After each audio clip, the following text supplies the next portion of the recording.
집단 면역을 달성할 가능성이 거의 없다. 인도나 브라질의 얘기가 아닙니다. 백신 접종 속도가 가장 빠른 미국의 전망입니다. 미국 뉴욕타임스는 전문가들의 진단을 인용하면서 미국에서 코로나 바이러스에 대한 집단 면역 달성 가능성이 거의 없을 것으로 전망된다고 보도했습니다. 뉴욕타임스는 미국의 성인 절반 이상이 최소 1회 이상 백신을 접종했지만 과학자들과 공중보건 전문가들 사이에서는 집단 면역을 달성하는 것은 영원히 불가능하다는데 의견이 일치하고 있다는 것입니다. 올해 초까지만 해도 백신만 나오면 곧 집단 면역을 달성해 코로나를 종식시킬 수 있을 것이란 기대와는 전혀 다른 판단입니다. 다만 백신을 통해 통제불능의 상태에서 벗어나 관리가 가능한 상황으로 전환될 수는 있을 것이라고 전망했습니다. 문제는 결국 전염성이 강한 변이 바이러스의 등장입니다. 또한 일부 미국인들의 백신 거부감도 원인으로 지목되고 있습니다. 최근 여론조사 결과를 보면 여전히 미국인의 30%가량은 백신 접종을 꺼리고 있으며 1차 접종만 하고 2차 접종을 하지 않은 사람도 상당수에 이르는 것으로 파악되고 있습니다. 그리고 집단 면역을 달성하기 위해 필요한 백신 접종률이 어느 정도인지도 견해차가 크게 나고 있습니다. 90% 이상이 백신 주사를 맞더라도 집단 면역을 달성했다고 보기는 어렵다는 지적도 나오고 있는 것입니다. 결국 지속적인 백신 접종과 방역을 통해 관리하는 단계로 접어드는 것이 현실적인 목표가 될 수도 있다는 비관적인 전망까지 나오고 있습니다. 세계 각국이 백신 접종에 속도를 내고 있는 가운데 변이 바이러스 비상이 걸린 것입니다. 변이 바이러스가 심각한 것은 전파 속도가 기존 바이러스에 비해 훨씬 빠르기 때문입니다. 게다가 변이를 거듭하게 되면 자칫 개발된 백신을 무용지물로 만들어버릴 가능성도 있기 때문에 각국은 그야말로 변이 바이러스의 확산의 촉각을 곤두세우고 예의주시하고 있는 상황입니다. 현재 변이 바이러스가 심각한 나라는 인도, 독일, 일본 등입니다. 인도는 이중 변이 바이러스가 확산되면서 하루 30-40만 명씩 확진자가 발생하는 등 연일 신기록을 세우고 있습니다. 이미 확진자 숫자는 의미가 없다는 말까지 나오고 있습니다. 양성률이 20%를 넘어서고 있기 때문입니다. 즉 100명을 검사하면 20명 이상 확진 판정을 받는다는 것으로 실제 감염자는 5억 명이 넘을 것이라는 예측까지 나오고 있습니다. 유럽에서는 독일이 심각합니다. 이미 올해 초 변이 바이러스가 대세로 자리 잡은 독일은 백신 접종에 속도를 내고는 있지만 여전히 봉쇄 조치에 의존하고 있습니다. 하루 1만 명 이상의 확진자가 계속 발생하고 있기 때문입니다. 반면 유럽에서 가장 백신 접종 속도가 빠른 영국 역시 조심스럽기는 마찬가지입니다. 영국은 오는 17일부터 최대 6명까지 또는 2가구 간의 실내 만남을 허용할 방침입니다. 한국도 예외는 아닙니다.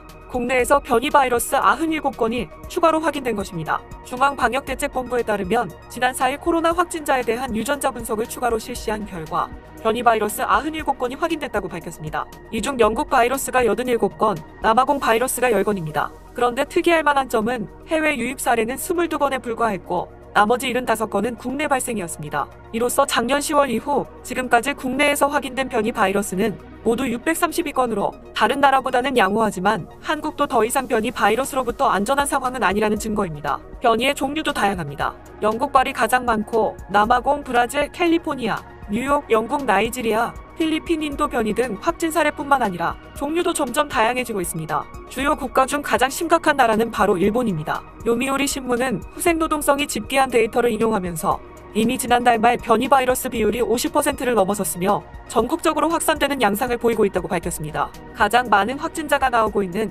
오사카를 포함한 간사이 지역의 경우 변이 바이러스의 비율이 80-90% 이상을 차지하고 있습니다. 도쿄의 변이 바이러스 감염 비율 역시 50%에 육박하고 있습니다. 이 추세대로라면 일본에서는 한 달 내 변이 바이러스가 기존 바이러스를 완전히 대체할 것으로 예측하고 있습니다. 더 심각한 것은 이미 한 달 전부터 전혀 다른 변이 바이러스가 발견되고 있다는 점입니다. NHK는 4월 초부터 기존에 주로 발견되던 영국과 남아공발 변이 바이러스가 아닌 2484K라는 바이러스가 기존의 바이러스를 대체해가고 있는 것으로 보인다고 보도했습니다. 그런데 한 달이 지난 현재 대세가 되었고 다시 한 달 뒤가 되면 거의 100% 변이 바이러스로 대체될 것이란 전망입니다. 이런 가운데 올림픽에 참가하는 선수 중 상당수가 백신을 맞지 않은 상태로 입국할 것으로 예상되고 있습니다. 도쿄가 세계 각국의 다양한 변이 바이러스 집합소가 될 것이란 우려가 현실로 다가오고 있는 것입니다. 이렇게 되면 이미 일본을 점령한 변이 바이러스에 또다시 세계 각국의 변이 바이러스들이 모여 2중 3중의 변이가 나타날 가능성마저 우려되고 있습니다. 요미우리 신문에 따르면 지난 2일 국제올림픽위원회는 도쿄올림픽에 참가하는 외국 선수단의 약 40% 정도가 코로나 백신을 맞지 않고 입국할 것으로 파악하고 있다고 보도했습니다. 선수단 중 60% 정도만 백신 접종을 하고 입국할 것으로 보인다는 것입니다. 현재 각국의 백신 확보와 접종 상황, 그리고 각국의 선수단 규모 등을 고려했을 때 어느 정도 추산이 가능할 것인데, 예를 들어 백신이 확보되고 접종을 시작한 나라에서는 100% 접종을 완료한 채 올림픽에 참가하겠지만 그렇지 못한 나라도 상당수에 이르기 때문에 IOC와 일본 입장에서는 또 다른 고민거리로 떠오르고 있는 것입니다. 직전 올림픽이었던 2016년 브라질 리우데자네이루 하계올림픽의 경우 207개국에서 11,200여 명의 선수가 참가한 바 있습니다. 여기에 코치진과 스텝, 그리고 기타 관계자들까지 합하면 그 수는 몇 배로 늘어납니다. 최소 수천 명의 외국인들이 백신 미접종 상태로 도쿄에 몰려들게 되는 것입니다. 요미우리 보도에 따르면 IOC는 올림픽에 참가할 약 200여 개 국가와 지역 중 절반 이상이 선수들에 대한 코로나 백신 접종을 할 것으로 보고 있으며 이 같은 사실을 일본 정부에 이미 전달했다고 전했습니다. 문제는 이런 상황에서 올림픽을 강행할 경우 선수촌 등에서 집단 감염이 발생할 가능성이 커진다는 것입니다. 도쿄올림픽 조직위는 코로나 대응 규칙을 담은 플레이북에서 IOC는 백신 접종을 추천하지만 대회 참가를 위한 의무사항은 아니다라고 밝히고 있습니다. 더 어처구니 없는 것은 일본 정부 역시 자국 대표 선수들에게 코로나 백신을 먼저 맞게 할 것인지에 대한 방침을 아직까지도 결정하지 못했다는 사실입니다. 정작 개최국인 일본도 대표 선수들에 대한 우선 접종 여부를 아직까지 결정하지 못하고 있는 것은 일본의 백신 접종 상황과 무관하지 않습니다. 현재 일본의 접종률은 1.97%로 OECD 37개국 중 꼴찌입니다.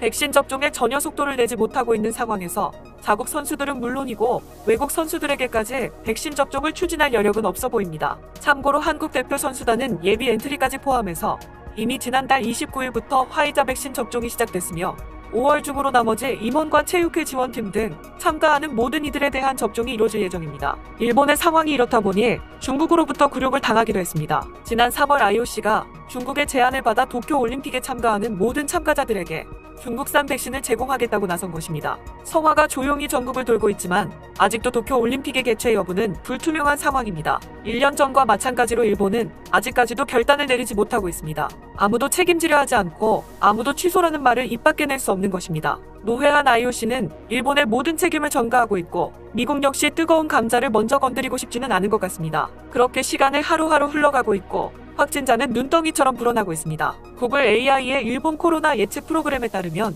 5월 말 일본의 확진자는 하루 10,000명에 육박할 것으로 예상되고 있습니다. 이러지도 저러지도 못하는 상황에서 최소한 올림픽 무대를 전 세계 변이 바이러스 집합소로 만들지는 말아야 할 것입니다. 지금까지 힐링타임이었습니다.